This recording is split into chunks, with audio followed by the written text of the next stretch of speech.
అంటే ఆయన చాలా కష్టపడి ఫలితం వచ్చింది. ఆయనకు 10 ఏళ్ళకెళ్ళి కష్టపడుతున్నాడు. ఆయన పబ్లిక్ మీద నమ్మకంతో కష్టపడి గెలిపించారు. ఆ మరుగుదొడ్లు కడుతుర్రు, రోడ్లు ఏపిస్తుండ్రు. మళ్ళా కొట్లు తొట్లని బర్రెలు, పశువులకు మేకలు కట్టేయడానికి ట్యాంకులకి ఇవన్నీ చేపిస్తుంది కదా. మంచి పేరు వస్తుంది నాకు. 10 ఏళ్ళ తర్వాత డిప్యూటీ సీఎం అయింది. ఇంకా 10 ఏళ్ళకైనా సీఎం అవుతారని నమ్మకం ఉంది ఫ్యాన్స్ అందరికి. కష్టపడుతుండు. ప్రజలతో గుర్తించి 2029 కూడా మంచి మెజారిటీ అని మేము కోరుతున్నాం మనస్ఫూర్తిగా. మంచి చేసే నమ్మకం అయితే ఉంది.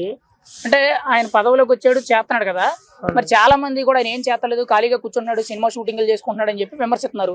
దానికి మీరేం చెప్తారు? విమర్శించే వాళ్ళు మస్తు విమర్శిస్తూనే ఉంటారు. అవి ఇంకొక రోజులో మారదు కదా వ్యవస్థ. అంటే కొన్ని ఏళ్ళకి వెళ్ళి ఉంది కదా అది. ఈ రోజు 2 రోజులు మారమంటే మారదు. అది టైం వచ్చినప్పుడు మారుతుంది. అది 20 ఏళ్ళకి వెళ్ళి పనిచేస్తుంటే మారనే లేదు. అలాంటిది 5 ఏళ్ళలో మారమంటే ఏడా మారుతాడు చెప్పు. దానికి ఒక టైం సందర్భం అంటుంటుంది. అట్లాంటి ఇన్నేళ్ళకి వెళ్ళి పార్టీలు మస్తు ఉన్నాయి. మళ్ళీ వాళ్ళు మారని పవన్ కళ్యాణ్ మారమంటే ఎట్లా మారుతాడు? పుట్టినప్పటికెళ్ళి మార్పు అనేది పెద్ద వయసు వచ్చే వరకు మారుతుంది. అంటే పుట్టగానే మారంటే ఎలా మారుతుంది?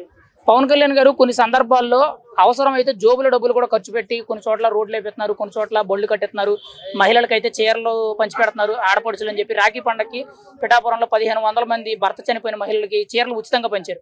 వరలక్ష్మి రథానికి ఏమో 12,000 మందికి చీరలు పంచారు. ఎలా అనిపిస్తుంది? ఇలా సొంత జోబుల డబ్బులు కూడా అధికారంలోకి వచ్చినారు ఖర్చు పెట్టిన మంచితనం.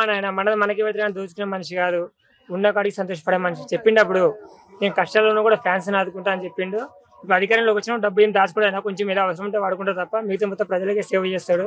అది ప్రజలు కూడా చూస్తున్నారు. అది ఎందుకంటే వ్యవస్థ అనేది ఒక రోజులో మారదు కదా. అది టైం పడతా మారడానికి ఒప్పుకుండాలి. మనకు ఈ 2 రోజులనే మారాలంటే మారదు. 20-30 ఏళ్ళకి వెళ్ళిన పార్టీలు ఏం మార్చినాయి చెప్పు. అదే హైదరాబాద్, అదే కృష్ణనగర్, అదే మనసులో ఉండం. టైం వస్తుంది. దేనికైనా ఓపిక సహనం ఉండాలి. మాట్లాడేవాళ్ళు మస్తు మాట్లాడతారు.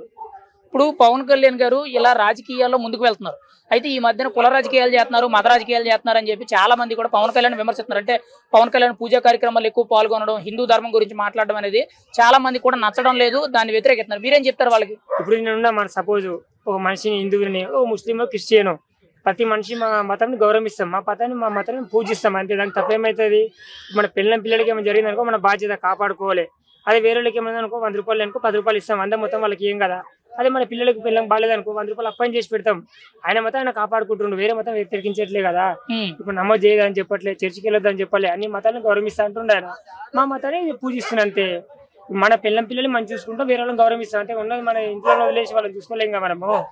పవన్ కళ్యాణ్ గారిలో నచ్చే విషయం ఏంటి మీకు? అంటే ఆయన 10 ఏళ్ల పాటు కష్టపడ్డారు, ఈ రోజు మంచి పదవులు ఉన్నారన్నారు కదా. ఆయన మీకు నచ్చే విషయం ఏంటి? ఇంకా మానవత్వం ఎక్కువ, ఆయనకు జాలిగుండి ఎక్కువ, మంచితనం ఎక్కువ ఉంటుంది. చాలా సాయం చేయాలని ఎక్కువ సార్లు ఉంటుంది కానీ దాన్ని దోచుకోవాలని తక్కువ సార్లు ఉంటది. కానీ 10 ఏళ్ళకెళ్ళి పార్టీ నడుపుంటే మామూలు విషయం కదా. అది పెద్ద పెద్ద మేధావులు వస్తుంటే పార్టీ పెట్టినకి చేతగా వేరే పార్టీలో కలిసిపోయి ఎదిగినరు. అలా సొంతంగా పార్టీ పెట్టి నెగ్గి 21 సీట్ అంటే మామూలు విషయం కదా. అది ఒక మాటలో పవన్ కళ్యాణ్ గారి గురించి మీరు ఏం చెప్తారు?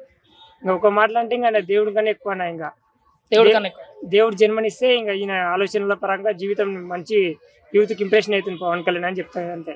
మరి ఇప్పుడున్న రాజకీయాల్లో పవన్ కళ్యాణ్ లాంటి వ్యక్తులు అవసరం అంటారా? ఆయన లాంటి వ్యక్తులు రాజకీయాల్లో ఉండగలరంటారా? ఉండాలంటే కష్టపడాలి. మెయిన్ పబ్లిక్ సపోర్ట్ ఉండాలన్నా. ఇప్పుడు నేను ఒకటే మంచిగా అనుకుంటే సార్, పవన్ కళ్యాణ్ ఒకటే మంచిగా ఉంటుంది. మనం కూడా సపోర్ట్ ఇవ్వాలి మంచి వాళ్ళకు. కానీ ఇప్పుడు రేపు ఏంటంటే మంచి వాళ్ళకి చాలా మంది సపోర్ట్ ఇయ్యరు. దోచుకునే వాళ్ళకి దాచుకునే వాళ్ళకి ఇస్తారు కానీ మానవత్వం తగ్గిపోతుంది. కానీ మంచి మనసులోకి జర ఇవ్వాలి వాల్యూ. రైట్.